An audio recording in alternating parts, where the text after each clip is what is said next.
लोकसभा चुनाव 2024 को देखते हुए सभी राजनीतिक दल अपनी अपनी तैयारियों में जुट गए हैं, लेकिन इस बीच पश्चिमी उत्तर प्रदेश की लड़ाई बेहद दिलचस्प होती दिख रही है। ऐसा इसलिए क्योंकि वेस्टर्न यूपी में सबसे मजबूत पार्टी माने जाने वाली रालोद के लिए नई मुसीबतें खड़ी हो गई है।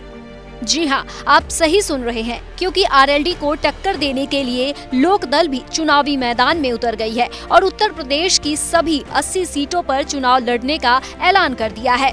दरअसल शुक्रवार को लोकदल के राष्ट्रीय महासचिव चौधरी वीरेंद्र सिंह मेरठ पहुंचे थे, जहां उन्होंने ये घोषणा की। पूरे 80 के 80 लोकसभा सीटों पर चुनाव लड़ेगी और कार्यकर्ताओं और किसानों का पूरा सहयोग और आशीर्वाद लोकदल पार्टी के साथ इस समय है। क्या क्या मुद्दे रहेंगे आपके? सबसे बड़ा मुद्दा किसानों का है। इसके साथ ही लोकदल के राष्ट्रीय महासचिव ने जयंत चौधरी को गठबंधन में शामिल होने का न्योता दिया। कहा, अगर आरएलडी को लगता है कि हम उनके वोट काट रहे हैं तो हमारे साथ मंच पर आकर किसानों के लिए आवाज उठाएं, हमारे साथ मिलकर गरीब मजदूर की आवाज बुलंद करें।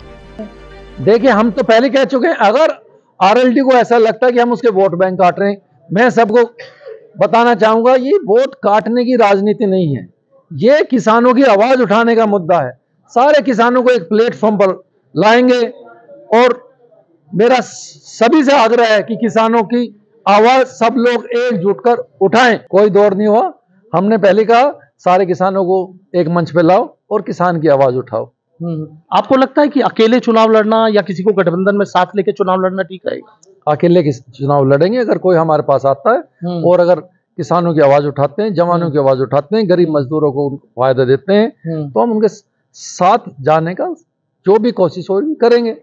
इस तरह से 2024 में आरएलडी की राह में लोकदल मुश्किल बन सकती है, क्योंकि दोनों ही दल जाटों और किसानों की राजनीति करते हैं। यहाँ तक कि लोकदल खुद को चौधरी चरण सिंह की विचारधारा पर चलने वाली पार्टी बताती है। ऐसे में अगर हर सीट पर लोकदल ने अपने उम्मीदवार उतारे तो विपक्ष के वोट बैंक में बिखराव देखने को तो मिलेगा ही, साथ ही पश्चिमी यूपी में आरएलडी के वोट बैंक में भी असर पड़ सकता है।